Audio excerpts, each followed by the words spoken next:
ఇసుక కోసము సిగ్గు లజ్జ లేకుండా ఇజ్జత్మానం లేకుండా కట్టిన బ్యారేజెస్నే పేల్చేస్తానులే వాళ్ళు మానేరులో.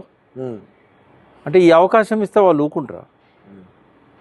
ఇప్పుడు గింతేది అంటే తీసి ఊకుంటారా వాళ్ళు? డయాఫ్రామ్, ఇది మా డయాఫ్రామ్ వాళ్ళు కాదు, ఇది ఆప్రాన్ ఉంటుంది కింద, సిమెంట్ దిమ్మె ఇక్కడి నుంచి అక్కడ దాకా ఉంటుంది కదా, ప్యారలల్గా ఉంటాయి కదా ఇటు సైడ్ అటు సైడ్. అయితే దాని మీద ఇసుక మెట్లు వేసింది, వాళ్ళు పరీక్ష చేయాలని వాళ్ళు రాశారు. ఎన్డిఎస్ఏ కూడా పరీక్షలు చేయించమన్నది. వాస్తవంగా ఆడ గతంలో ఎన్ని అయితే రిపేర్లు చేయమని చెప్పి ఎన్డిఎస్ఏ చెప్పిందో 2024 జూన్ వరకే రిపేర్లన్నీ అయిపోయినాయి. వాస్తవంగా స్టోర్ చేయాల్సి ఉండే వాటర్ని చేయలేదు. చేయకుండా అప్పటి నుంచి ఇప్పటిదాకా కూడా వచ్చిన నీళ్ళని వచ్చినట్టు కొన్ని వేల టీఎంసీలు పోయినాయి దాని మీదకెళ్ళి ఈ 2 సీజన్లలో కూడా.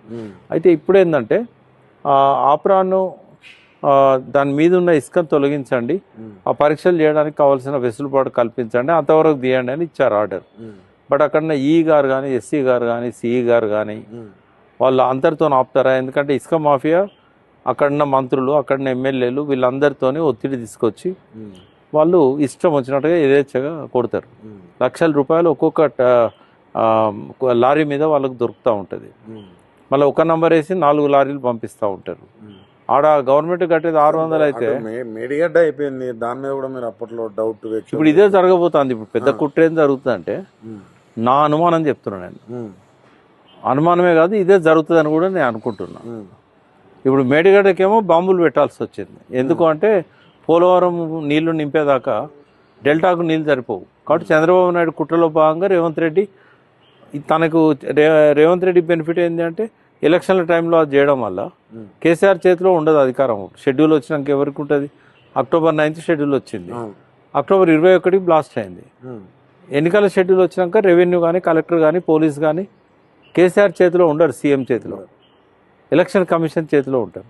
అందుకే వాళ్ళు విధ్వంసక చర్య అని చెప్పి ఎఫ్ఐఆర్ నమోదైనాక అక్టోబర్ 21 రాత్రి అంటే 22 మార్నింగ్ రిజిస్టర్ చేశారు. నవంబర్ 30కి ఎన్నికలు జరిగినాయి. అంటే 40 రోజుల పాటు ఆ ఎఫ్ఐఆర్ మీద అసలు పట్టించుకున్న వాళ్ళు లేరు.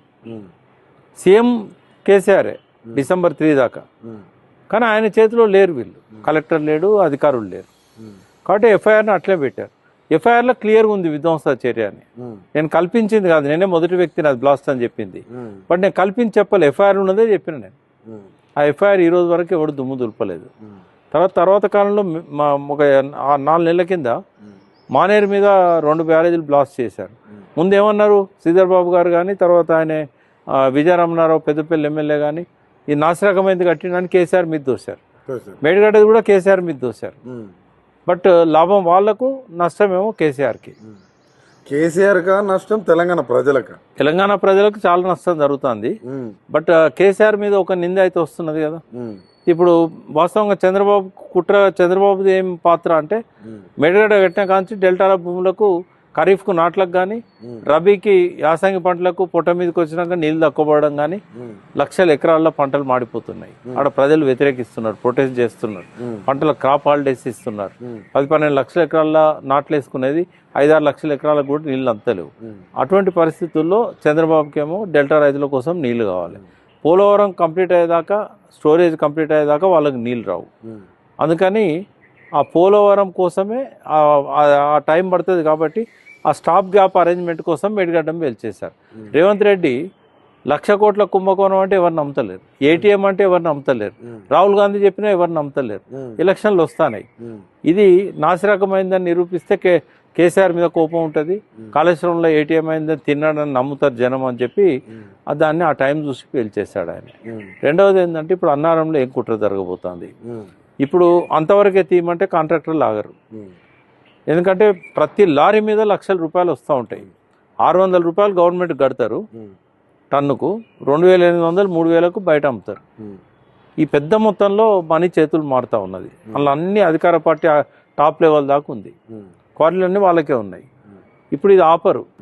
ఇప్పుడు అంత పెద్ద అన్నారం దగ్గర అంత ఇసుక ఉన్నది, వాళ్ళు అక్కడితో ఆగరు. వాళ్ళు ఏం చేస్తారంటే ఆపరాన్ని కింద కూడా తీస్తారు. ఆపరాన్ని కింద తీస్తే ఏమవుతుంది తెలుసా? రేపు వరదలు వస్తాయి కదా, ఇట్లా లేచిపోతుంది అన్నారం బ్యారేజ్. మేడిగడ్డ ఎట్లయితే ఆనాడు రేవంత్ రెడ్డికి ఉపయోగపడ్డదో, కేసీఆర్ను ఓడించడంలో ప్రజలను నమ్మించిండు. నాసిరకమైంది, ఇట్లా కట్టిండు, ఏటీఎం డబ్బులు తిన్నాడు, నాసిరకంగా కట్టిండు అని. ఇప్పుడు అన్నారమేమో బాంబులు పెట్టాల్సిన అవసరం లేదు. ఇసుకని కిందికి వెళ్ళి తోడితే ఆ దానంతట అది ఒక 2 సంవత్సరాల్లో కూలిపోతుంది.